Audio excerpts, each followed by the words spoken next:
மாண்டாஜி அப்படின்னாலே டிசீஸ் அப்படின்னு அதை கண்டுபிடிச்சதுனால அந்த வெட்டிஸ்டா மாண்டாஜி அவர் கண்டுபிடிச்சதுனால இதை வந்துட்டு மாண்டாகியா ஃப்ராக்சர்னு சொல்லிட்டு நேம் பண்ணுறோம். அப்புறம் இதோட கிளாசிஃபிகேஷன் பார்த்தோம்னா பெடோஸ் கிளாசிஃபிகேஷன் ஒரு கிளாசிஃபிகேஷன்.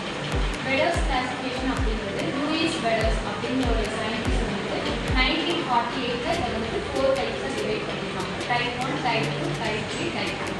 அதை வந்துட்டு வர வீடியோஸில் எக்ஸ்பிளைன் பண்ணிக்கலாம். நெக்ஸ்ட் வந்துட்டு லெக்ஸ் கிளாசிஃபிகேஷன் ஒரு கிளாசிஃபிகேஷன் இருக்குது.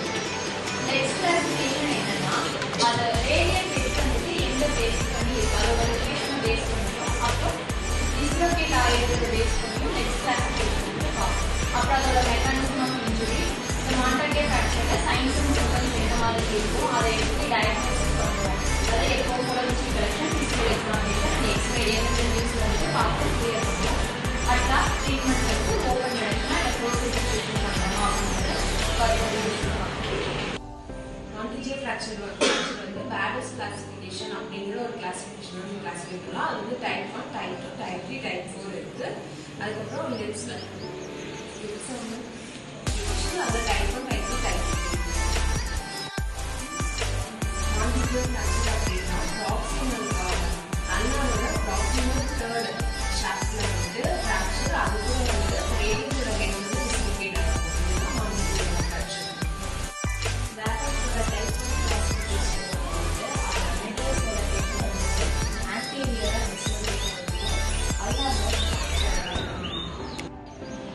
டைப் 2 வந்துட்டு போஸ்டீரியர் டிஸ்லோகேஷன். இதில் வந்துட்டு ரேடியல் ஹெட் வந்துட்டு போஸ்டீரியராக டிஸ்லோகேட் ஆகிருக்கும். Ulnar fracture. Type 3 lateral dislocation of the radial head அது metaphyseal ulnar fracture. anterior dislocation with radius shaft fracture இருக்கும். இது வந்து டைப் 1 இருக்கும். classification 3 types இருக்கு. Type A, type B, type C. Type B வந்து twins fracture, type C வந்து complete ulnar fracture. Mechanism of injury வந்துட்டு 4 types இருக்கு. Type 1 வந்துட்டு proportion of forearm, second வந்துட்டு axial loading of forearm with flexible elbow. Third வந்துட்டு post abduction of elbow. Fourth வந்து mechanism of radial shaft additional parts. Patient வந்து elbow bending ஆகும், pain ஆகும். பேஷண்ட்னால flexion and extension பண்ண முடியாது. இந்த கண்டிஷன் வந்துட்டு ட்ரீட் பண்ணலைன்னா நர்வ் வந்து சிவியர் டேமேஜ் ஆகும். Management வந்துட்டு maintenance of reduction. Reduction is maintained by elbow cast by flexion. The degree of flexion வந்துட்டு radial injury head dislocation base பண்ணியிருக்கும் degree of flexion. இப்போ இந்த radius வந்துட்டு straight line இல்ல straight lateral line anterolateral line இருந்தா degree 110 to 120 degree வரும்.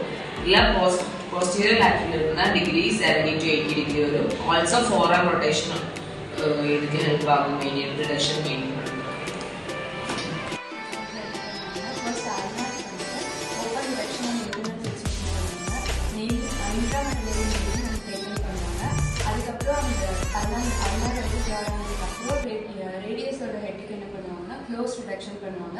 Suppose close ரிடக்ஷனில் வந்துட்டு radius head வந்து fix ஆகலைன்னா அதுக்கப்புறம் ஓப்பன் ரிடக்ஷன் பண்ணி பின்னிங் பண்ணுவாங்க.